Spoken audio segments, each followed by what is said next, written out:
మా ప్రభు ఈ సమయాన్ని మా ప్రభు ఆ వాక్యాన్ని ధ్యానించిన ఉన్నాం. వాక్యాన్ని వినుటకు మా ప్రభు మేము సిద్ధపడుతూ ఉన్నాము. మా హృదయంలో నా తండ్రి మీ మాటలను నిలుపుకొని ఆ మాట ప్రకారముగా మేము జీవించే భాగ్యం మా అందరికి అనుగ్రహించమని యేసుక్రీస్తు ప్రభుని పేరిట ప్రార్థిస్తున్నాము తండ్రి. ఆమేన్.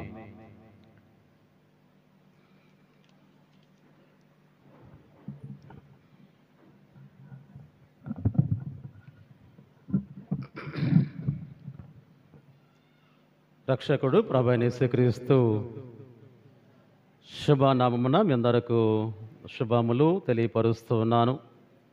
అందరకు వందనాలు తెలియజేస్తున్నాను. దేవుని కృప మనలను ఈ ప్రత్యేక 3వ పునరుద్ధాన దినం ఈ మాసమందు ఈ సమయంలో మరి ప్రభువుని ఆరాధన ద్వారా మహింపరిచి ఉన్నాము. కొన్ని పాటలు, అలాగే యవనస్తుల యొక్క ప్రత్యేకమైన పాట. పోయిన వారం 3 ఉన్నారు, ఈ వారం 2 అయ్యారు. వచ్చేవారం పెరగాలి. ఇంకా యవన బిడ్డలు ఉన్నారు, పాట పాడాలనే ఆసక్తిగా ఉన్నవాళ్ళు ఉన్నారు, బాగా పాడేవాళ్ళు ఉన్నారు.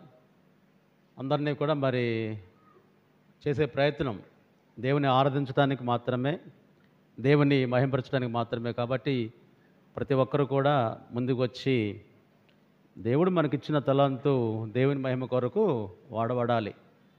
అప్పుడు మనం దీవించబడతాం. ఈ దిన 4 లేఖన భాగాలు మనం చదువుగా విన్నాం. 115వ కీర్తన, అలాగే ఆమోసు గ్రంథము నుండి 9వ అధ్యాయంలో ఉన్న కొన్ని వచనాలు, ఎఫెసీ పత్రిక 4వ అధ్యాయంలో, అలాగే మార్కు శుభవార్త 16వ అధ్యాయంలో కొన్ని లేఖనాలు మనం చదువుకున్నాం.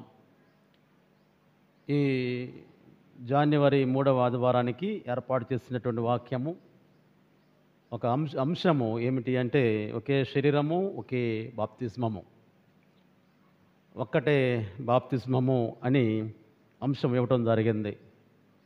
బాప్తిస్మము అంటే తెలియని క్రైస్తవులు ఎవరు కూడా ఉండరు. ఇది ప్రత్యేకించి ఇది క్రైస్తవ పదము. ఈ పదము బాప్తిజం అనేటువంటిది చాలా ప్రాముఖ్యం క్రైస్తవ విశ్వాస జీవితంలో. బ్యాప్తిజో అనేటువంటి ఒక లాటిన్ పదము నుండి బాప్తిజమము అనేటువంటి పదము ఉద్భవించింది. బ్యాప్తిజో అనేటువంటి ఆ పదానికి అర్థం స్నానము, లేక శుభ్రపరచటం, లేక కడగటం, మలినము ఉన్నప్పుడు ఆ మలినాన్ని తుడిచివేయటం, దాని యొక్క అర్థం. అలాగే యేసుక్రీస్తు ప్రభుని బిడ్డలుగా మనము ఆయన బిడ్డలుగా కొనసాగుతూ ఉన్నప్పుడు కూడా ఇలోపరమైనటువంటి మాలిన్యత మన హృదయంలో అంటుకుని ఉన్నప్పుడు ఈ బాప్తిజమము అనేటువంటి సంస్కారము ద్వారా దానిని శుద్ధి చేసుకోవడం అనేటువంటి ఒక బాహ్య సూచిక, అవుటర్ సైన్ అని మనం పిలుస్తాం, ఫర్ ఇన్నర్ చేంజ్. అంతర్గత హృదయ మార్పునకు బాహ్యంగా చూపించేటువంటి సూచిక, చిహ్నము ఏమిటయ్యా అంటే బాప్తిజమము. ఈ బాప్తిజమము ఒక వివాదాలతో ఉన్నటువంటి అంశం. ఒక సంఘం మరొక సంఘం, ఇలా మా సంఘం బాప్తిజము గొప్పది, మా సంఘం బాప్తిజమే గొప్పది అని సిద్ధాంతాలను వక్రీకరించి వివాదాలు రేపేటువంటి ఆ నేటి దినాల్లో ఈ యొక్క అంశం ఎంతైనా ఉపయోగార్థంగా ఉంటుంది అని సంఘ పితరులు ఆలోచన చేసి బాప్తిజమము అనేటువంటి అంశాన్ని ఈ రోజున ఇవ్వటం జరిగింది. పిల్లల బాప్తిజమము, పెద్దల బాప్తిజమము, అది ఒక వివాదం. ముంచి తీసుకునే బాప్తిజమము, చిలకరించే బాప్తిజమము, అదొక వివాదం. ఇలాగా స్టాగ్నెట్ అయిన వాటర్లో తీసుకోవాలా, లేకపోతే ప్రవహించే నీటిలో తీసుకోవాలా అనేటువంటిది అదొక వివాదం. నీటిలోన నీటితోన అనేటువంటిది కూడా వివాదం. ఇలా వీటి మీద పెద్ద పెద్ద గ్రంథాలే రాయబడ్డాయి. ఈ బాప్తిస్మము అనేటువంటి ఆ పదం మీద పెద్ద పెద్ద గ్రంథాలు. ఏ సంఘము ఆ సంఘానికి సంబంధించినటువంటి సొంత సిద్ధాంతాలు పెట్టుకొని ఈ బాప్తిజము అనేటువంటి ఆ పదాన్ని వాళ్ళ ఇష్టానుసారముగా వాడుకోవటం, ఇష్టానుసారముగా బోధించడం అనేటువంటిది నేటి సంఘాలలో జరుగుతున్నటువంటిది. ఏది ఏమైనా మనం అనుసరించవలసినటువంటిది పరిశుద్ధ గ్రంథం. పరిశుద్ధ గ్రంథాన్ని బేస్ చేసుకొని మాత్రమే మనము క్రైస్తవ విశ్వాస జీవితాన్ని కొనసాగించాలి. ఎవరో ఏదో చెప్పారని చెప్పి మనం ఆ యొక్క వేరే తప్పైనటువంటి బోధలు విని మనము వాటిని అనుసరించాల్సిన పని లేదు. వాక్యము నీతో మాట్లాడితే సూటిగా నీవు అనుసరించాలి. వాక్యమే మనకు ఆధారం. 66 పుస్తకాలు, 66 గ్రంథాలు ఈ వాక్యములో రాయబడ్డాయి. 40 మంది ఆథర్స్ అనేక వందల సంవత్సరాల అనేక సంవత్సరాల దైవ ప్రేరిత ఆ యొక్క మాటలు, జీవము గల వాక్యము మన కొరకు అనుగ్రహించబడింది.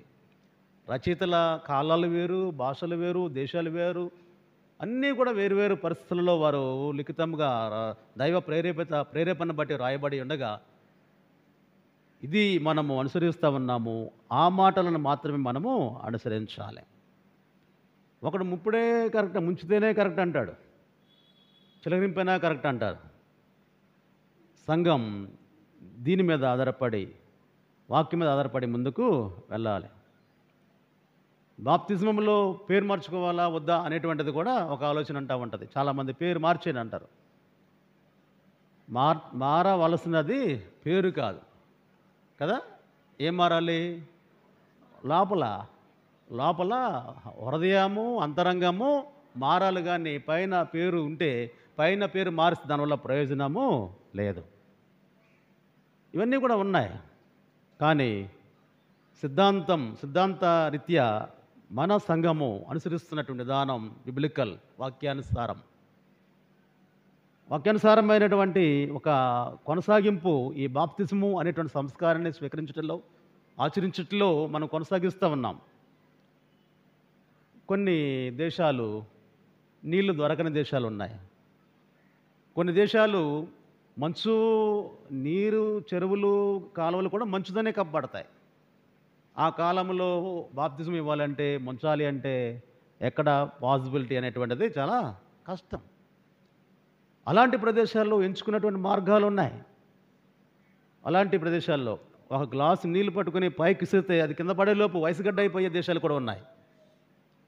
అంత భౌగోళికంగా జియోగ్రఫికల్లీ చాలా డిఫరెన్స్, చాలా భేదాలు ఉన్నటువంటి ఈ భూమండలం పైన యేసుక్రీస్తుని నమ్మి రక్షకునికి అంగీకరించి బాప్తిసము ద్వారా ఆయనతో అంటకట్టబడటానికి తీసుకుని నిర్ణయము, తీసుకుని విధానము అనేటువంటిది అక్కడ భౌగోళికపరమైనటువంటి అంశము పైన పూర్తిగా ఆధారపడి ఉంటుంది. అదేను ఈ సంఘాలు, బైబిల్ గ్రంథం చెప్పేది ఒకటే. ఎఫెసీ పత్రికలో మనం చదివాం, ఒక్కటే బాప్తిజమము, ఒక్కటే విశ్వాసము, ఒక్కటే దేవుడు, ఒక్కటే నిరీక్షణ, ఒక్కటే బాప్తిజమము. బాప్తిజమము అనేటువంటిది జీవితకాలంలో ఒక్కసారే. నేడు విచారకరంగా ఏంటంటే, మన పిల్లలు చదువులకి అటు ఇటు వెళ్తున్నప్పుడు, లేకపోతే జాబ్స్కి అటు ఇటు వెళ్తున్నప్పుడు, ఆయా సంఘాలలోకి వెళ్తున్నప్పుడు అక్కడ చెప్పేది ఏంటంటే ఆ బాప్తిజము ఇక్కడ చల్లదని డిసైడ్ అయ్యి చేసేస్తారు. ఆ బాప్తిజము ఇక్కడ చల్లదు కాబట్టి మరలా మా దగ్గర బాప్తిజము తీసుకోవాలి, అప్పుడే సభ్యత్వం ఇస్తాము, అప్పుడే బల్లారాధనలో పాల్గొనడానికి అర్హత ఇస్తాము అని చాలా మాట్లాడుతూ ఉన్నటువంటి పరిస్థితులు లేకపోలేదు. ఈ వీళ్ళను కూడా ఒక ప్రత్యేకంగా వాళ్ళు బ్రెయిన్ వాష్ చేస్తూ ఉంటారన్నమాట. అది తప్పు, అది క్రమం కాదు, మాదే గొప్ప అంటే 10 సార్లు చెప్పేటప్పుడు వీళ్ళు కూడా అలాగా చెప్తున్నారు. మరలా బాప్తిజం తీసుకోవటానికి దేవుని వాక్యము అంగీకరించదు. ఒకసారి తీసుకోవాలి, ఒకటే బాప్తిజము అని పౌలు భక్తుడు ఎఫెసీ సంఘంతో మాట్లాడుతూ బోధిస్తున్నప్పుడు నీవు నేను కూడా ఒకటే గ్రహింపు కలిగి ఉండాలి. ఒకటే బాప్తిజము. అది చిలకరింపైనా ముంపుడైనా సరే మన హృదయ శుద్ధి, మన హృదయ శుద్ధి అనేటువంటిది చాలా ప్రాముఖ్యం. అది మనం గమనించాలి. ఆ తీసుకొను విధానము కాదు కానీ నీవు అనుసరించే విధానము, నీవు మార్పుని విధానము అనేటువంటిది చాలా ప్రాముఖ్యము. ఆ విధానంతో మనకి కాదు, మనం విధానం కాదు, ఆ మెథడ్ అనేటువంటిది కాదు కానీ నీ హృదయం ఎంతవరకు మార్పు పొందింది అనేటువంటిది మనము గ్రహించాలి. ఇప్పుడు కూడా అదే గ్రహించాలి. యేసయ్య అన్నాడు నికోదేముతో ఏమన్నాడు?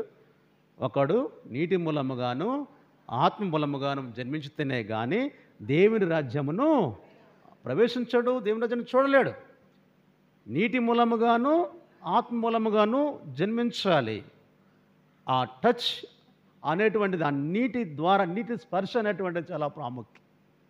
ఆ నీటి స్పర్శ ద్వారా నీవు శుద్ధి చెంది ఆ శుభ్రపరచబడి శుద్ధినిగా మార్పు నొంది నీవు తీసుకున్నటువంటి ప్రతి తీర్మానం, ప్రతి నిర్ణయము ఆనాటి నుండి దేవునితో అంటగట్టబడటానికి నిర్ణయించుకుని ఉండగా నీవు అంటగట్టబడినటువంటి పరిస్థితులలో మారావు. ఆ మారుట అనేటువంటిది జీవితంలో నీవు కొనసాగించాలి. ఇశ్రాయేలు ప్రజలు ఐగుప్తుని వీడి బయలుదేరారు. ముందుగా వచ్చింది రెడ్ సీ. ఆ ఎర్ర సముద్రము క్రొత్త నిబంధనలో, పాత నిబంధనలో జరిగినటువంటి ఆ చారిత్రాత్మక సంఘటన దేవుని గొప్ప కార్యాన్ని ఉటంకిస్తూ ఇశ్రాయేలు ప్రజలు 6 నెలలపై నడుచుటలో అటు ఇటు నీళ్లు నిలిచినప్పుడు ఇశ్రాయేలు ప్రజల యొక్క బాప్తిజముగా దాన్ని ఒక సాదృశ్యముగా తీసుకుంటుంది క్రొత్త నిబంధన. నీటి మూలముగా ఆత్మ మూలముగా జన్మించారు. ఎప్పుడైతే 6 నెలలను వాళ్ళు అటు ఆ ప్రయాణం చేసి వెళ్ళిపోయారో వాళ్ళు ఒక నూతనమైనటువంటి జీవిత విధానం, ఆనాటి నుండి ఒక స్వేచ్ఛాపూరితమైన జీవిత విధానం అంతా కూడా న్యూనెస్ అంతా కూడా వాళ్ళ క్రొత్తదనం అంతా కూడా వాళ్ళకి ఇశ్రాయేలు ప్రజలకి జీవన విధానం అనేటువంటిది మారింది. అంతకుముందు శ్రమలు, వేదనలు, కన్నీటి రోదనలు, హింసించబడటం, శ్రమల పాలవటం అవన్నీ కూడా ఉన్నప్పుడు ఇప్పుడు ఎప్పుడైతే ఈ ఎర్ర సముద్రము దాటి అవతలికి వెళ్ళారో నిలువబడినటువంటి ఆ వాల్స్, నీటి గోడల అవి ఎలాగ నిలబడ్డాయో అటువైపు వెళ్ళటమే, దాని నుండా నీటి గుండా 6 నెలల వెళ్ళినప్పుడు వాళ్ళు పొందింది ఏంటి అంటే ఒక నూతనమైనటువంటి జీవిత విధానం. యేసయ్య కూడా అదే సెలవిస్తుంటాడు, నమ్మి బాప్తిస్మ పొందువాడు రక్షింపబడును. మార్కు 16:16లో నమ్మి బాప్తిస్మ పొందువాడు రక్షింపబడును, నమ్మని వానికి శిక్ష విధించబడును. ఇది ఒక మర్మం. బాప్తిస్మము అనేటువంటిది మనం అంటగట్టబడటం. ఒక మొక్క బయటనే ఉంటే అది కాదు, కానీ ఎప్పుడైతే అంటకట్టబడుతుందో అప్పుడు ఇంకా అది ఎక్కువగా బహుగా ఫలిస్తుంది. క్రీస్తు అని సంఘముతో అంటకట్టబడటానికి, నీవు బహుగా ఫలించటానికి ఒక మార్గము ఈ బాప్తిజముగా మనకు దేవుని వాక్యము చెప్పబడుతుంది. ఎన్నో వరాలు బాప్తిస్మము వలన పరిశుద్ధాత్మ అనే వరము పొందటానికి వాక్యము నిన్ను దర్శిస్తూ ఉంది. బాప్తిస్మము ద్వారా ఏంటి? పరిశుద్ధాత్మ అనే వరాన్ని పొందుతాం. ఆ టచ్ అనేటువంటి, ఆ స్పర్శ అనేటువంటిది నీకు గొప్ప దేవుని వరమును అనుగ్రహించి నీవు దేవునికి ఇష్టమైనటువంటి ఆత్మీయ జీవితము జీవించులాగున ఒక క్రమమైనటువంటి మార్గంలో విశ్వాసంలో బలపరుస్తూ నడిపిస్తుంది.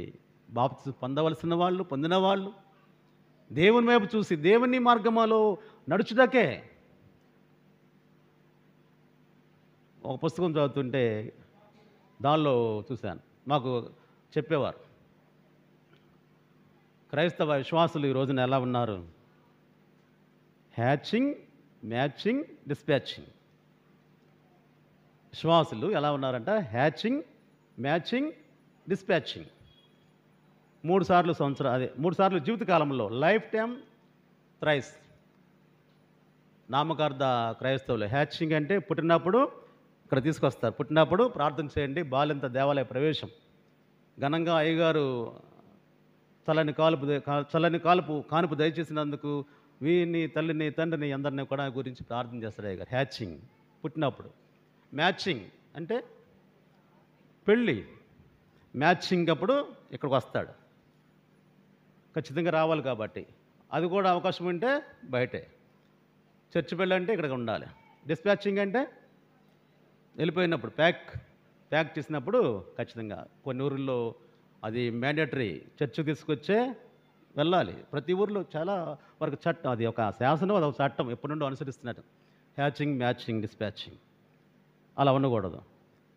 మొన్న ఒక ఊరిలో అమ్మగారిని నన్ను భోజనానికి పిలిచారు. ఎప్పుడు ఆమె వస్తుంది గుడికి. అలా ఆయన్ని నేను త్వర చూడాలి. సంవత్సరంన్నర దాటింది నేను వచ్చి, నియర్లీ 2 years అవుతుంది. ఆయన్ని ఎప్పుడు చూడాలి అసలు నాకు తెలియదు కూడా. ఆమె ఎప్పుడు రెగ్యులర్ వాక్యం చదవటం, పాటలు పాడటం, మంచి విశ్వాసిగా ఉంటాం. ఒకసారి భోజనానికి ఆహ్వానించారు ఇంటికి. సరే వెళ్ళాను. వెళ్ళిన తర్వాత కూర్చున్నప్పుడు ఇద్దరు పక్కన వాళ్ళ రిలేటివ్ కూడా ఒక అతను వచ్చాడు, అలా ఆయన కూడా ఉన్నాడు. ఇద్దరిలో వాళ్ళ ఆయన్ని ఎవరిని పోల్చుకోలేకపోయా. తెలియదుగా మరి నాకు. ఆమె తెలుసు, పిల్లలు తెలుసు. ఎవరని నేను కూడా ఎందుకు ఒకసారి మనం అనకూడదని చెప్పి అలా కూర్చున్నా. ఎవరో ఒకరు కాసేపట్లో తెలిసిపోద్దులే అని. తర్వాత ఆమె పరిచయం చేసింది. అతను వెళ్ళిపోయాడు. వచ్చినట్టు స్నేహితుడు వెళ్ళిపోయి, మా ఆయన అండి అని. అవునా అని అప్పుడు అంది. ఏమయ్య ఎప్పుడు అసలు పండగ కూడా రావా, కనీసం పెళ్లి కన్నా వెళ్ళావా గుడికి అని అడిగి నవ్వాడు. నవ్వినప్పుడు నేను చెప్పాను, ఇక కొంచెం కొద్దిగా యాక్సెప్ట్ చేశాడు నేను అన్న మాట. నా గురించి అయ్యగారు అంటే గుడికి రావట్లేదండి అని అర్థమైపోయింది. నవ్వుకుంటున్నాడు. ఏం చేస్తావయ్యా ఆ టైంలో నువ్వు అంటే ఇంట్లోనే ఉంటాడు అన్నాడు.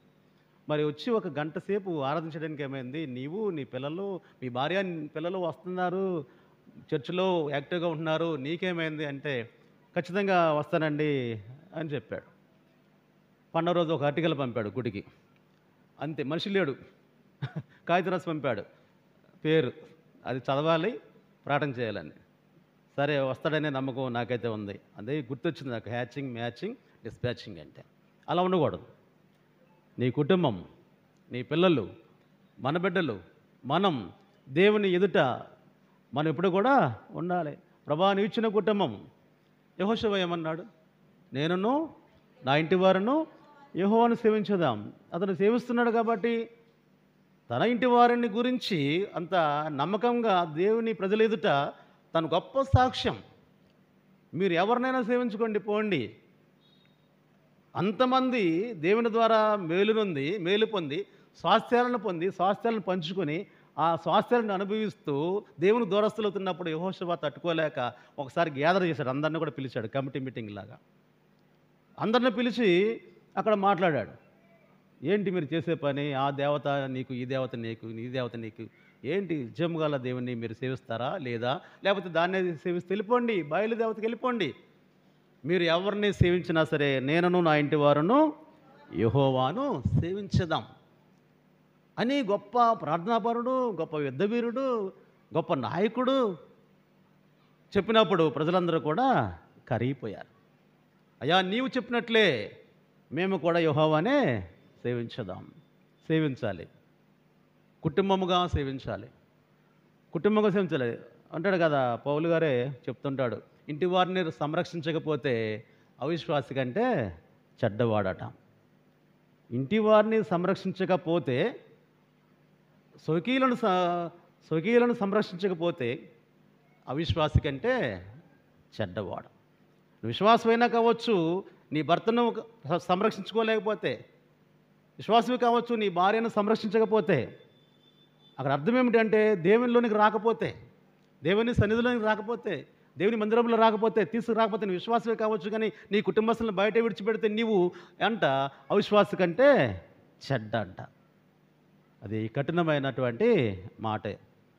తీసుకునే వాళ్ళకి కఠినమైన మాట, స్వీకరించే వాళ్ళకి కఠినమైన మాట, వదిలేసే వాళ్ళకి అది ఒక మాట, విన్నారు వదిలేరు అనుకుంటాం. కానీ ఎప్పుడైతే నువ్వు సీరియస్గా దేవుని వాక్యాన్ని గ్రహిస్తే అది గుచ్చుకోవాలి, మనకి హృదయానికి గుచ్చుకోవాలి. ఆ గుచ్చుకున్నప్పుడు ఏంటి కోరేది ప్రభు, వారానికి 1 గంట సేపు ఆయన మందిరంలో గడపటం, వారానికి 1 గంట సేపు ఆయన మహింపరచడం, వారానికి ఒకసారి వచ్చి ప్రార్థన చేయటం, దేవుని మాట వినటం, దేవునితో మాట్లాడటం. అదే కదా దేవుడు మన నుండి కోరేటువంటిది. ఈ స్థలం ఏంటంటే అటు ఇటు దేవుని మాట మనం వినటానికి, దేవునితో మనము మాట్లాడటానికి. ఇది ప్లేస్. రావాలి కాబట్టి రావటం, వెళ్ళాలి కాబట్టి వెళ్ళటం అది కాదు. ముఖ్యంగా దేవుడు నాతో ఈరోజు ఏమి మాట్లాడబోతూ ఉన్నాడు అనే దానికి ప్రిపేర్ అవ్వాలి.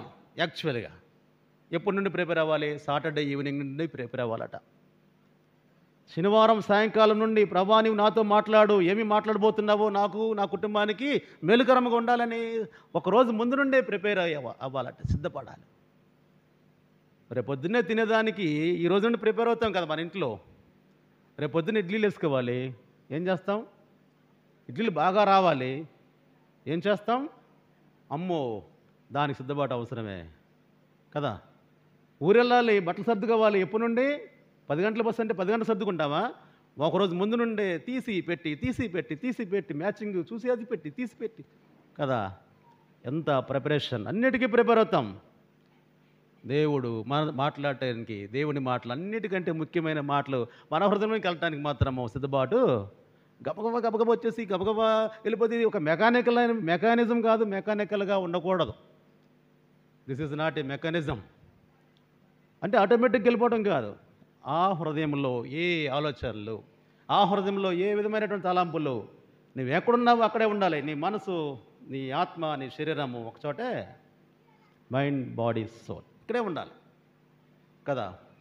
కొంతమందికి డౌట్ వస్తుంది, ఇంటికి వెళ్ళి పొయ్యి ఆపేం లేదో కదా. చాలామంది ఒక్కోసారి అంటూ ఉంటారు, బట్టలు ఆరేసాను, వర్షం వస్తుందేమో, తీస్తారా లేదు ఎవరన్నా, ఆయన ఉన్నాడు ఇంటికాడ తీస్తాడో లేదో అని ఫోన్ మీద ఫోన్లు చేసి ఉన్నాడు వర్షాకాలంలో. కొంతమందికి గ్యాస్ స్టవ్ ఆపేం లేదో డౌట్ వస్తుంది కదా. ఇలాగా తలుపేసం లేదో, కిటికేసం లేదో, పిల్లి వచ్చేద్ది లోపలికి కదా. ఎన్నో ఎన్నో ఎన్నో ఆలోచనలన్నీ ఇక్కడికి వచ్చాకే. ఎందుకంటే ప్రశాంతంగా ఉంటుంది, పైన ఫ్యాన్ తిరుగుతుంది, చక్క పాటలు పాడితే వాళ్ళు పాడుతున్నారు, నువ్వు పాడితే పాడతావు లేకపోతే లేదు కదా. కూర్చున్నప్పుడు అవన్నీ కూడా ఆలోచనలు వస్తూ ఉంటాయి. నో నో నో ఆ ఆలోచనలు ఎప్పుడూ కూడా మనం దేవుడు ఏం మాట్లాడుతున్నాడు, దేవునితో నేనేం మాట్లాడాలి కదా, నీవు మాట్లాడటానికి దేవుడు అవకాశం ఇస్తూ ఉన్నాడు. సో ఈ బాప్తిజం అనేటువంటిది చాలా ప్రాముఖ్యం క్రైస్తవ విశ్వాస జీవితానికి. కాబట్టి అదే ప్రభు ఖండితంగా చెప్పినటువంటి ఆ యొక్క మాట, తండ్రి కుమార పరిశుద్ధాత్మ పేరట వారికి బాప్తిజము ఇవ్వండి అని చెప్పి ఆయన ఒక మార్గాన్నే క్రియేట్ చేసి, ఒక మార్గాన్ని చూపి శిష్యుల ద్వారా అనేక మందిని ఆయన సహవాసంలోనికి చేర్చుకోవటమే. అపోస్తుల కార్యముల గ్రంథములో బాప్తిజములు అనేకం. ప్రతి ఒక్కరూ నమ్మటము, బాప్తిజం తీసుకోవడం, నమ్మటము, కుటుంబాలతో సహా బాప్తిజం తీసుకోవటం, అవన్నీ చెప్పడానికి చాలా టైం పడుతుంది. ప్రభునందు ప్రియమైన దేవుని బిడ్డలారా, ఈ సమయాన ఎందుకు ఒక్కటే బాప్తిజం గురించి ఇచ్చాడంటే, రకరకాలుగా మరలా తీసుకునేటువంటి క్రైస్తవులు ఉన్నారు. అటు సంఘాలు కూడా అంతే, అక్కడ చాలదమ్మా తీసుకోవాలంటే తీసుకోవడం. కొంతమంది సంఘాలు అయితే ఎన్ని బాప్తిజాలు తీసుకుంటే అన్ని డబ్బులు వస్తాయి, పైకి పంపిస్తే ఆ ఫోటోలు. తీసుకున్న వాళ్ళనే మళ్ళీ ముంచడం. ఎంతమందిని ముంచితే అంత డబ్బులు వస్తాయి కాబట్టి అలా చేసేవాళ్ళు ఉన్నారు. అది తప్పు. క్రైస్తవ పెళ్ళి కావాలి, బాప్తిజం కావాలి, అది తప్పు కదా. 20 ఏళ్ళు 30 ఏళ్ళు అలా ఉంటారు, పెళ్లి టయానికి వచ్చేటప్పటికి క్రైస్తవ పెళ్లి కావాలంటే బాప్తిజం తీసుకోవాలని అయ్యగారు చెప్తే, అప్పుడు ఒక గంటలో పెళ్ళి అనగా ముందు బాప్తిజం గబగబా. ఏంటది? బాప్తిజం అంటే చాలా సులువైపోయింది, చాలా ఈజీ అయిపోయింది ఈ రోజున. కాదు, ప్రిపేర్ అవ్వాలి. బాప్తిజాన్ని కూడా ప్రిపేర్ అవ్వాలి. ప్రిపరేషన్ అనేది అవసరం. పౌలు భక్తుడు చెప్తున్నాడు, ఎఫెసీ పత్రిక 4వ అధ్యాయంలో 3వ వచనం చూస్తే, మీరు పిలువబడిన పిలుపునకు తగినట్టుగా దీర్ఘశాంతంతో కూడిన వినయముతోనూ సాత్వికముతోనూ నడుచుకొనవలెనని ప్రభువును బట్టి ఖైదీని అయిన నేను మిమ్మును బ్రతిమాలు కొనుచున్నాను. ఏంటి ఈ పౌలు భక్తుడు చెప్పేటువంటి మాట? మీరు పిలువబడిన పిలుపునకు తగినట్లుగా నడుచుకోవాలి. ఇది చాలా పౌలు భక్తుడు తన యొక్క సంఘాన్ని ఉత్తరం ద్వారా దర్శిస్తూ ఉన్నాడు. ఎక్కడున్నాడు? జైల్లో ఉన్నాడు, చెరసాలలో ఉన్నాడు. పౌలు చెరసాలలో ఉండి కూడా సంఘాన్ని ఎంతో బలపరచాలనేటువంటి ఒక ఆశ. సేవకుడు పరిచర్య కొరకు ఎంపిక కాబడ్డాడు పౌలు. యేసుక్రీస్తు ప్రభువుల వారి చేత పిలువబడ్డాడు. పిలువబడి సేవ పరిచర్య అప్పగించి దేవుని సేవకునిగా పౌలును వాడుకుంటూ ఉన్నాడు. ఈ రోజున పౌలు వినే స్థితిలో లేడు, చెప్పే స్థాయిలో ఉన్నాడు. బోధ వింటున్నాడేమో కానీ చెప్పేటువంటి స్థాయికి ఎదిగాడు. ఆత్మపూర్ణునిగా పౌలు ఉంటూ జైలు జీవితము అనిపిస్తూ ఒక ఖైదీగా ఉండి కూడా అందరికీ కూడా ఉత్తరాలు రాస్తూ ఉన్నాడు. పత్రికలో ఎఫెసీ పత్రిక కూడా చెరసాల నుండి రాస్తూ ఉన్నాడు.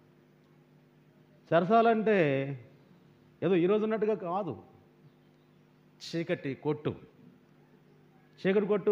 కట్టేసి ఉంచుతారు, కదలకుండా మెదలకుండా చాలా హింసిస్తారు శారీరకంగా.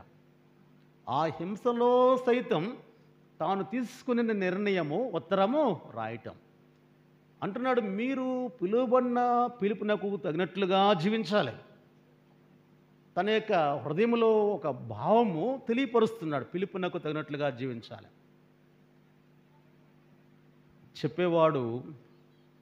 చెప్పేవాడు చేస్తూ ఉన్నప్పుడు చెప్పగలడు ధైర్యంగా. పౌలు అదే చేస్తూ ఉన్నాడు. ఒకనొక టైంలో యేసుక్రీస్తు ప్రభువుల ద్వారా పిలువబడ్డాడు. హింసకుడు దోషకుడు అయినటువంటి ఈ పౌలును యేసయ్య పిలిచి సేవా పరిచర్య అప్పగించిన నాట నుండి ఎప్పుడైతే యేసుక్రీస్తు పిలుపును అంగీకరించి నడుస్తూ ఉన్నాడో ఈ పరిచర్య జీవితంలో మరలా వెనుతిరిగి చూడకుండా పిలుపునకు తగినట్లుగా, పేరునకు తగినట్లుగా అతడు జీవిస్తూ ఉన్నాడు. పేరుకు తగిన జీవితం చెప్పగలుగుతున్నాడు. అతను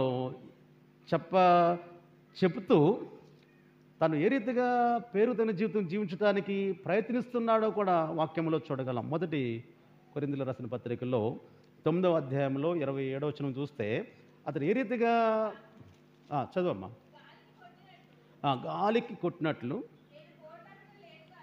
నేను పోట్లాడుట లేదు, కానీ ఒకవేళ ఇతరులకు ప్రకటించిన తర్వాత నేనే భ్రష్టుడినైపోదునేమో అని నా శరీరమును నలగగొట్టి దానిని లోపరుచుకొనుచున్నాను. ఎంతగా తను ప్రయత్నం చేస్తున్నాడో కదా. పౌలు మానవుడే. తను అంటున్నాడు, నేను బోధిస్తూ ఉన్నాను.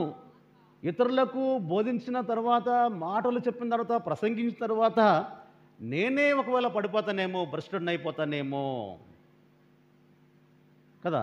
అందుకని ఏం చేస్తున్నాడంటే తగిన జాగ్రత్త, నా శరీరమును నలగగొట్టి దానిని లోబరుచుకొనుచున్నాను. అదొక విట్నెస్. కష్టం, శరీరమును నలగొట్టుకోవడం కష్టం.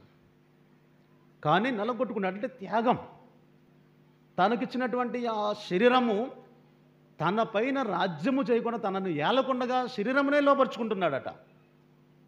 ఈరోజు మనం శరీరమునకే మనం లొంగిపోతూ ఉంటాం. రోజుకు ఒక టేస్ట్ కావాలి, రోజుకు ఒక టేస్ట్ కదా. ఇవాళ తిన్నది సాయంకాలం తినం, సాయంకాలం తిన్నది రేపు తినం, రేపు తిన్నది ఎల్లుండి తినం. శరీరమును మనం లోపరుచుకోలేకపోతా ఉన్నాం. ఇశ్రాయేలు ప్రజలు కూడా అదే పాపం. మోషే దగ్గరికి వచ్చి ఏడ్చారు. ఏంటి బాబు తీసుకొచ్చావు, అక్కడే బెస్ట్, మాకు ఐగుప్తులోనే బాగుంది. వాళ్ళు ఏడ్చారు అక్కడ. కానీ బయటకు వచ్చిన తర్వాత ఏమీ లేదు, ఉప్పు లేదు, సారం లేదు, చవి చెప్పు లేని కూరలు, మాకు ఇదేంటి అయ్యా బాబు అని ఏడ్చారు వచ్చి. అక్కడే బెటర్ కదా, సమాధులు ఉన్నాయి, ఐగుప్తులోనే బెటర్, మాకు అక్కడే బాగుండేది, నువ్వు తీసుకొస్తున్నా మాకేమీ లేదు, రుచి పచి లేని ఆహారం తింటున్నావు. ఏంటి మోషే అంటే, మోషేకి ఏం తెలుసు పాపం. మోషే దేవునికి చెప్పాడు, అయ్యా వీళ్ళు ఇలా ఏడుస్తున్నారు, ఏంటి ఉప్పు లేదంట, సారం లేదంట, రుచి లేదంట, ఏమీ లేదంట అంటే అప్పుడు ఆయన ఏం చేశాడు, నిర్ణయం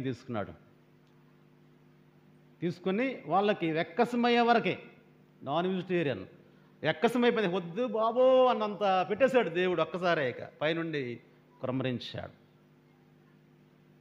అంతగా శరీరమును వాళ్ళు స్వాధీనపరచుకోలేకపోయారు, లోపరుచుకోలేకపోయారు. పౌలు అంటున్నాడు కదా, నేను నా శరీరం నలగొట్టుకొని దానిని లోపరుచుకొంచున్నాను. నాకు ఏవేవి లాభకరమో అంటాడు పౌలు గారు. నాకు ఏవేవి లాభకరమో వాటిని పెంటతో సమానముగా ఎంచుతున్నాను. శరీరమును నలగొట్టుకోవటం చాలా కష్టం. పత్యం చేయమంటే డాక్టర్ గారు మనం 100 ప్రశ్నలు వేస్తాం డాక్టర్ గారిని కదా.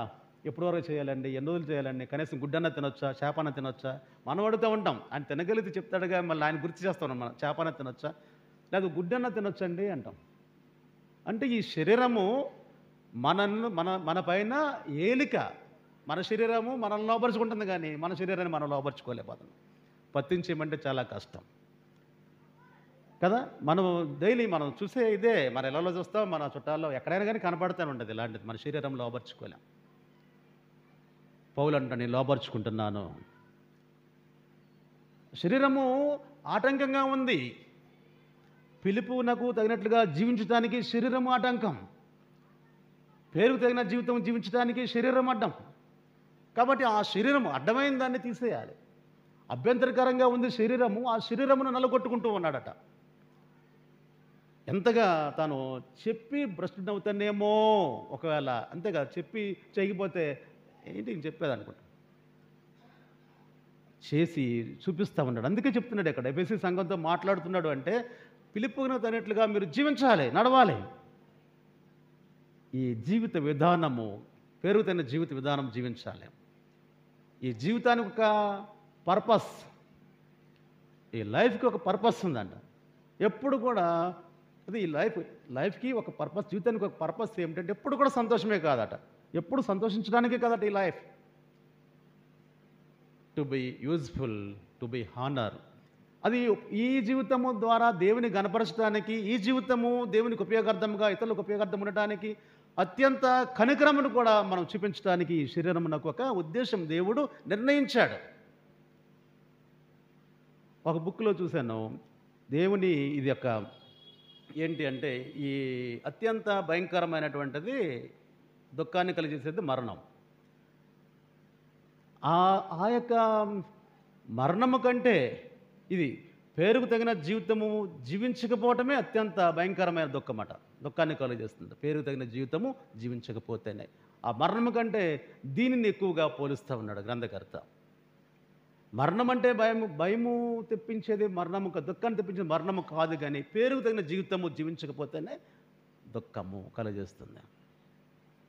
నీ పేరును బట్టి నీవు ఎవరివో తెలుస్తుంది. పేరును బట్టి నీ ప్రవర్తన, పేరును బట్టి తగిన జీవితం నీవు జీవించడానికి ఎప్పుడూ కూడా ఆసక్తి కనబరచాలి.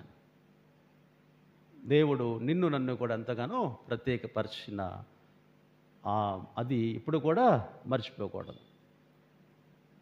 పౌలు భక్తుడు అంటాడు సంఘాలతో ధైర్యంగా, యేసుక్రీస్తును పోలి నేను నడుస్తున్న ప్రకారం మీరు నన్ను పోలి నడవండి.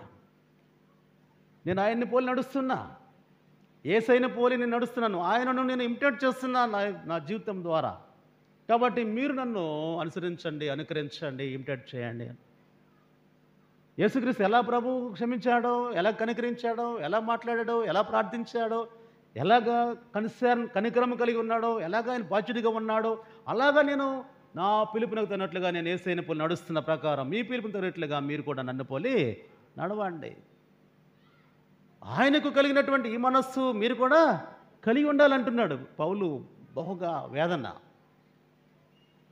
సువార్త ప్రకటించాల్సిన భారము, బాధ్యత నాపైన ఉన్నది. ఒకవేళ ప్రకటించని పక్షాన, ప్రకటించకపోతే నాకు ఏమంటాడు, శ్రమ అంటాడు. అంతగా నడుస్తున్నాడు కాబట్టి, పేరు తగ్గ జీవితాన్ని జీవిస్తున్నాడు కాబట్టి ఈరోజు నా సంఘంతో ధైర్యంగా మాట్లాడుతున్నాడు. అయ్యా మీరు పిలిచిన పిలుపునకు తగినట్లుగా నడవాలి. మొదటి కొరింథీ రాసిన పత్రికలో 1వ అధ్యాయంలో 26వ వచనంలో మరలా పౌలు ఉటంకిస్తూ ఉంటాడు ఆ పిలుపును గూర్చి. 1వ అధ్యాయం, సహోదరులారా మిమ్మును పిలిచిన పిలుపును చూడుడి, మీలో లోకరీతిని జ్ఞానులైనను గనులైనను గొప్ప వంశపు వారినైనను అనేకులు పిలువబడలేదు, కానీ చాలమ్మ ఎవరిని కూడా పిలవలేదట. జ్ఞానులను, గొప్ప వంశపు వారిని, లోకరీతిన గనులైన వారిని ఎవరిని కూడా ఆయన పిలవలేదు. స్పష్టంగా వాక్యం సెలవిచ్చేది ఏమిటంటే, ఆయన పిలిచినటువంటిది ఎవరిని అట, ఇక్కడ కింద రాసి ఉంటుంది, జ్ఞానులను సిగ్గుపరచడానికి వెర్రివారిని దేవుడు ఏర్పరచుకుని ఉన్నాడు, బలవంతులైన వారిని లోకములో బలహీనల వారిని దేవుడు ఏర్పరచుకుని ఉన్నాడు. ఎన్నికైన వారిని వ్యర్థం చేయుటకు, లోకములో నీచులైన వారిని వ్యర్థ తృణీకరించబడిన వారిని, ఎన్నికలేని వారిని దేవుడు ఏర్పరచుకుని ఉన్నాడు. ఇంతమందిని దేవుడు ఏర్పాటు చేసుకున్నాడు. దీనులను, అల్పులను, గణహీనులను, తృణీకరించిన వారిని, నీచులను ఆయన ఏర్పరచుకొని ఉన్నాడు. పెద్ద పెద్ద వాళ్ళని, జ్ఞానులను, గనులను, గొప్ప వంశపు వారైనను అనేకులు పిలువబడలేరు. సంఘముగా దేవునితో ఉండవలసినటువంటి విధానాన్ని ఈ కొరింథీ సంఘానికి చెప్తూ, మిమ్మును పిలిచిన పిలుపును చూడాలి. ఆయన ఏర్పాటు చేసుకున్నటువంటిది అనేకమైనటువంటిది. నీచులను, ఏమీ లేని వారిని, ఎర్రి వారిని, ఎన్నిక లేని వారిని దేవుడు ఏర్పాటు చేసుకుని ఉన్నాడు. వారికట్ట ఏమిచ్చాడు? అక్కడే కింద వచనాల్లో ఉంటుంది కదా, మన చివరి వచ్చి 31లో, ఆయన మనకు జ్ఞానమును, నీతియు, పరిశుద్ధతయు, విమోచనము ఆయన ఇచ్చేటువంటి ఒక మెండైనటువంటి జ్ఞానం, దైవికమైన జ్ఞానం, డివైన్ నాలెడ్జ్, లైక్ విజ్డమ్ అనేటువంటిది దేవుడు ఇచ్చి, నీతియు, పరిశుద్ధత, విమోచనము ఆయన్ను మన పట్ల ఆ ప్రవారిస్తున్నటువంటివి. వెర్రివారిని, ఎన్నికలేని వారిని దేవుడు ఏర్పాటు చేసుకుంటూ ఉన్నాడు. దేవుని బిడ్డల ద్వారా ఆయన కార్యాలు జరిగిస్తూనే ఉంటాడు. ఆల్బర్ట్ ఐన్స్టీన్ కదా, ఫాదర్ ఆఫ్ క్వాంటమ్ ఫిజిక్స్, ఆయన సైంటిస్ట్ కదా. ఆ ఐన్స్టీన్కి 4 సంవత్సరాల వరకు నోటి మాట రాలేదట. 4 సంవత్సరాల వరకు మాట రాలేదు. ఇక టీచర్ జాయిన్ చేస్తే హీఈస్ మెంటల్లీ వెరీ స్లో అని చెప్పి బడికి రావడానికి ఆపేసింది. మానసిక పరిస్థితి చాలా మందంగా ఉంది. ఆ షార్ప్నెస్ అనేటువంటిది లేదు కాబట్టి is unable to study in the స్కూల్కి రావడానికి ఏమాత్రము అర్హుడు కాడు. తేల్చేశారు. దేవుని బిడ్డలైనటువంటి వారి ద్వారా దేవుడు జ్ఞానము, నీతి, పరిశుద్ధత ఇచ్చాడు అంటే సడన్గా జ్ఞాపకం చేసేటువంటి అవే. మన చుట్టూ ఉన్నటువంటి వస్తువులు ఏదైనా కావచ్చు, ఈ లైట్ కావచ్చు, ఈ మైక్ కావచ్చు, ప్రింటింగ్ కావచ్చు, ఈ పేపర్ కావచ్చు, ఏది అయినా సరే దేవుని బిడ్డలకు దేవుడిచ్చినటువంటి జ్ఞానం చొప్పున తయారు చేయబడినటువంటివే. దేవుని బిడ్డలే. ఏది చూసినా మన చుట్టూ ఏది చూసినా సరే తయారు చేసింది, ఇన్వెంటెడ్ బై దేవుని యొక్క పిల్లలే. అది స్కూల్లో వచ్చిన జ్ఞానం కాదు, తల్లిదండ్రులు ఇచ్చిన జ్ఞానం కాదు, కానీ దేవుడు ఇచ్చినటువంటి జ్ఞానం చొప్పుననే వారు అనేకమైనటువంటివి తయారు చేసి కనుగొని ప్రపంచానికి ఉపయోగార్థముగా ఈరోజు ఉంచాడు. అంటే ఎంత దేవుడు వారిని ఆశీర్వదించాడో. అందుకే అలాంటి వారిని దేవుడు ఏర్పరచుకునేనాడట. జేమ్స్ వాట్, మీకు వినే ఉంటారు, సైన్స్ వాళ్ళు ఉంటారు. జేమ్స్ వాట్ స్టీమ్ ఇంజిన్ సృష్టికర్త. ఏంటి, వాళ్ళ నాన్నగారు కార్ఖానా ఏదో పనిచేస్తూ ఉంటాడు ఈ ఇనుము రాట్లతో. ఇతనికి కూడా చదువు అబ్బల. వాళ్ళ నాన్న దగ్గర కూర్చుంటే వెళ్ళి ఇంట్లోకి వెళ్ళు, అమ్మ దగ్గర ఉండవు అంటే అమ్మ దగ్గరికి వెళ్ళాడు. అమ్మ అన్నం వండుతుందంట. ఆ టైంలో ఆ అన్నం వండుతుంటే ఆ గిన్నె, అన్నం వండటం తెలుసు కదా మనకి, మూత వేసి వండుతాం. పొంగొచ్చినప్పుడు ఆ మూత తీసి పక్కన పెడతాం. పొంగొచ్చిందని మనకి ఎలా తెలుస్తుంది? మూత ఎగిరిగిరి పడతా ఉంటుంది కదా. ఇప్పుడు కరెంట్ కుక్కర్లు వచ్చినాయి, అవన్నీ లేవు కదా. అన్నం వండే వాళ్ళకి తెలుస్తుంది. ఆ మూత పొంగింది అని ఎప్పుడు తెలుస్తుంది అంటే మూత ఎగిరెగిరి పడతా ఉన్నాం. జేమ్స్ వాట్ తన అబ్జర్వ్ చేస్తున్నాడు. ఎందుకు ఎగిరెగిరి పడుతుంది మూత, కారణం ఏంటి అని విశ్లేషించాడు. దాని మీద రీసెర్చ్ చేశాడు. ఎందుకు ఎగిరి పడాలి, ఆ నీటిలో ఏముంది, ఆ బియ్యంలో ఏముంది, ఎందుకు ఎగిరి పడుతుంది? ఒక బలమైనటువంటి ఫోర్స్, శక్తి కింద నుండి ఉద్భవిస్తుంది ఆ ఊరిలో. సో ఆ మూత అనేటువంటిది ఎగిరి పడుతుంది. దాని మీద రీసెర్చ్ చేసి స్టీమ్ ఇంజిన్ని కనుగొన్నాడు. ఆవిరిలో శక్తి ఉంది, ఆ ఆవిరిలో ఎంతైనా సరే శక్తి మనము తయారు చేయగలం, సృష్టించవచ్చు అని చెప్పి కనుక్కొని స్టీమ్ ఇంజిన్ని తయారు చేశాడు. అతనికి కూడా బడబ్బల. వాళ్ళ నాన్న ఇంట్లోకి వెళ్ళి చూసి అమ్మ దగ్గర ఉండంటే అమ్మ దగ్గరికి వెళ్తే ఆ పొంగుని చూసి ఎంత వందల సంవత్సరాల క్రిందట జరిగినటువంటి విషయాలు. దేవుని పిల్లలు. చెప్పాను ఒకసారి, థామస్ ఆల్వా ఎడిసన్ వాళ్ళ టీచర్ పంపించేసింది. ఎక్కడా జాయినింగ్ లేదు. అమ్మ దగ్గరే ఉన్నాడు. అమ్మ దగ్గర ఉండి ఏం కనుగొన్నాడు? విద్యుత్ బల్బు కనుగొన్నాడు. చాలాసార్లు ఫెయిల్ అయ్యాడు, కానీ సక్సెస్ అయ్యాడు. ఈ రోజున ప్రపంచానికి వెలుగిస్తున్నాడు అంటే ఆయన్నే పంపించేసింది టీచర్. మా వల్ల కాదు మీ పిల్లోడికి మేము పాఠాలు చెప్పటం. బుద్ధిమాంద్యం అట. పిల్లవాడికి మేము చెప్పలేం తీసుకెళ్ళిపోమని. అంటే తల్లి ఇంటి దగ్గర ఉంచి చెప్పింది. ఏంటి అది నిజం కాదు, అతడు చాలా తెలివిగలవాడు, మేము చాలం, అంతటి తెలివితేటలు తనకైతే ఉన్నవి అని చెప్పినప్పుడు ఇంటి దగ్గరే తన్ని ఈ బుద్ధిమాంద్యంతో ఉన్నటువంటి వాళ్ళు, లేకపోతే నీచులైనటువంటి వారు, ఎన్నికలేని వారిని దేవుడు ఒక ప్రత్యేకపరిచి ఎంతగా వారిని బలపరిచాడు కదా. అది దేవుడిచ్చినటువంటి జ్ఞానము చొప్పున ఈరోజు ఏ టెక్నాలజీ చూసినా సరే అక్కడి నుండే ఇజ్రాయెల్, అక్కడి నుండే ఆ శాస్త్రవేత్తలకు దేవుడు జ్ఞానం ఇచ్చాడు. చెప్పాను, వాళ్ళు ఎంతో ఉన్నతమైన స్థితిలో దేవుడు వారిని నిలిపాడు. ఈరోజు మనల్ని కూడా దేవుడు పిలుస్తున్నాడు. నీ పిలుపు నా పిలుపు కూడా ఉంది, మన మీద పిలుపు ఉంది. ఆయన ఎందుకు పిలుస్తున్నాడు? మొదటి దశలోనిక పత్రికల్లో చూస్తే 2వ అధ్యాయంలో 11వ వచనం చూస్తే,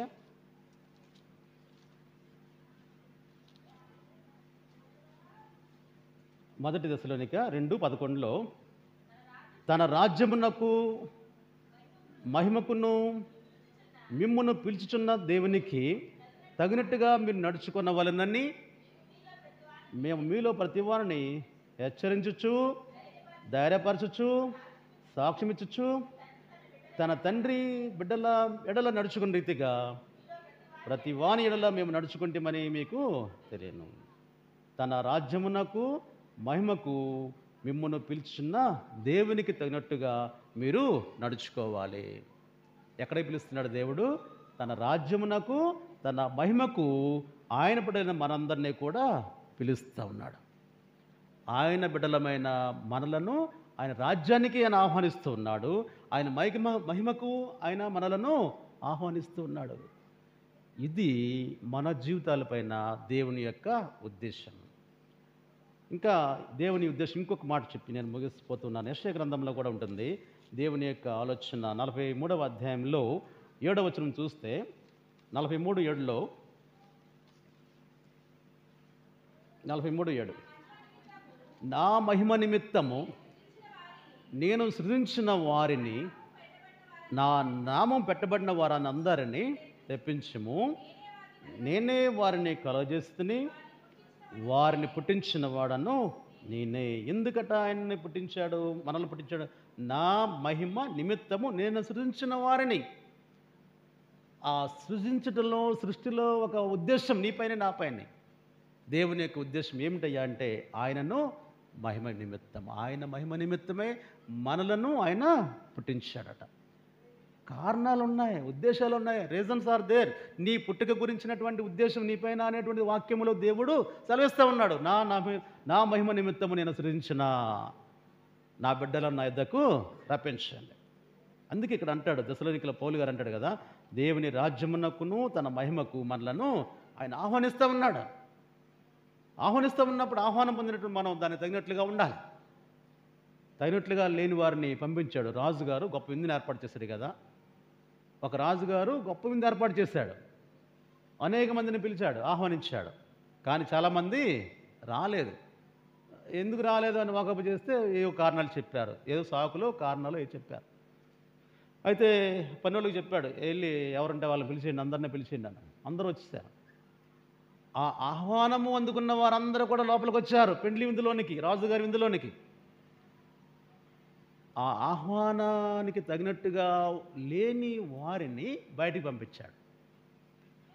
అవునా కదా?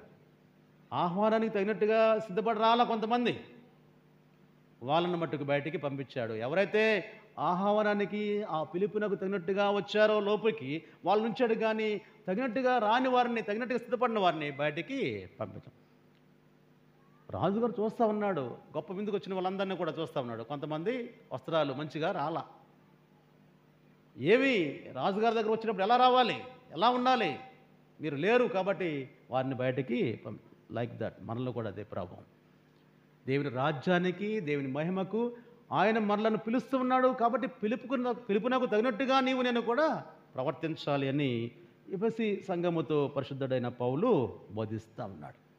నేర్పిస్తూ ఉన్నాడు. ఈరోజు మనకు కూడా ఆత్మదేవుడు మాట్లాడుతున్నాడు. బాప్తిజమం పొందిన నీవు, బాప్తిజం పొందవలసిన నీవు పిలుపునగుతున్నట్టుగా జీవించాలి. జీవించినప్పుడు సకల ఆశీర్వచనాలు ఆయన అనుగ్రహించేటువంటివి మనకు ఆ ప్రభువారు అనుగ్రహిస్తారు. ఆత్మదేవుడు మనందరికీ సహాయము చేయనుగాక. ఆమేన్. ప్రార్థన. ప్రేమగల మా ప్రభు, దయగలిగిన మా రక్షక, మీ కృప, మీ సహవాసం, మీ సన్నిధానం మాతో కూడా ఉంచండి మా తండ్రి. మీ మాటలను ఆలకించేందుకు మా పట్ల మీ కృప అనుగ్రహించడాన్ని బట్టి మీకే స్తోత్రాలు సమర్పిస్తూ ఉన్నాం. మీ మాట ప్రకారముగా నడిచేటువంటి గొప్ప భాగ్యం, ముఖ్యముగా పేరుకు తగిన జీవితాలు జీవించేటువంటి భాగ్యం మాలోని ప్రతి ఒక్కరికి అనుగ్రహించండి. యేసయ్య పేరట ప్రార్థిస్తున్నాము తండ్రి. ఆమేన్.